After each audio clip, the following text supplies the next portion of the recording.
Hi all, ഇന്ന് നമ്മൾ sum of measures of exterior angles of a polygon ആണ് നോക്കുന്നത്. Sum of measures of exterior angle of a polygon എന്ന് പറയുന്നത് 360 degree ആണ് എന്നാണ് പറയുന്നത്. അതായത് ഇതാണ് നമ്മളുടെ പോളിഗൺ എന്ന് വിചാരിച്ചോളൂ. എ ബി സി ഡി, ഇതാണ് നമ്മുടെ ക്വാഡ്രാറ്റർ. അതിന്റെ എക്സ്റ്റീരിയർ ആംഗിൾ എ, ഇവിടുത്തെ ബി, ഇവിടുത്തെ സി, ഇവിടുത്തെ ഡി. അങ്ങനെയാണെങ്കിൽ നമുക്ക് എന്ത് പറയാം? A plus B plus C plus D എന്ന് പറയുന്നത് 360 ഡിഗ്രി ആണ്. ശ്രദ്ധിക്കണം, ഇത് ഉള്ളത്തെ അല്ല, എക്സ്റ്റീരിയർ ആംഗിളിന്റെ കേസാണ് പറയുന്നത്. ഉള്ളിൽ നമ്മൾ നേരത്തെ പറഞ്ഞു n-2 × 180 ആണ്. ഇത് എക്സ്റ്റീരിയർ ആംഗിൾസിന്റെ കേസിൽ sum of measures equal to 360 ആണ്. അത് ഏത് പോളിഗൺ എടുത്താലും ശരി, സം ഓഫ് മെഷേഴ്സ് എന്ന് പറയുന്നത് 360 തന്നെ ആയിരിക്കും. അത് ഇന്റീരിയർ ആംഗിൾസുമായിട്ട് ഒരു ഡിപ്പെൻഡന്റും അല്ല. അപ്പൊ നമുക്ക് ആ ക്വസ്റ്റ്യൻ നോക്കാം. Find measure X. എക്സ് എന്ന് പറയുന്ന വാല്യൂയാണ് നമുക്ക് കാണാൻ പറഞ്ഞത്. 3 എക്സ്റ്റീരിയർ ആംഗിളിന്റെ വാല്യൂ തന്നിട്ടുണ്ട്. എന്താണ്? ഒന്ന് 50 ആണ്, 50, ഒന്ന് 90 ആണ്, ഒന്ന് 110 ആണ്, പിന്നെ നമ്മളുടെ X.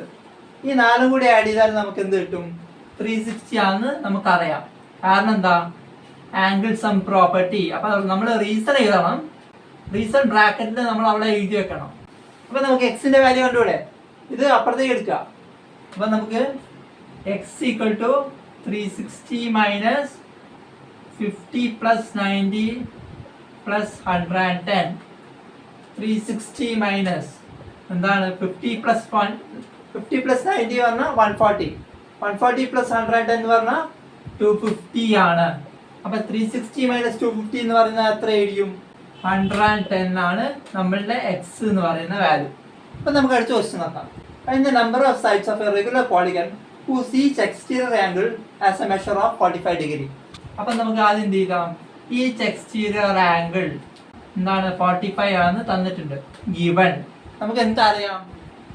Total sum of exterior angles equal to 360 ആണെന്ന് അറിയാം, ആംഗിൾ സം പ്രോപ്പർട്ടി വെച്ചിട്ട്.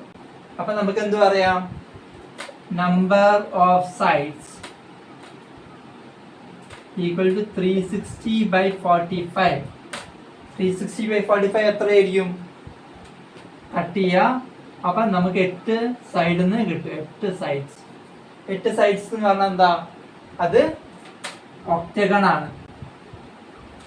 ഇവിടെ നമ്മളോട് എന്ത് പറഞ്ഞിട്ടുണ്ട്? റെഗുലർ പോളിഗൺ ആയതുകൊണ്ടാണ് നമ്മൾ ഇങ്ങനെ കാൽക്കുലേറ്റ് ചെയ്തത്. അപ്പൊ നമുക്ക് എന്ത് പറയാം?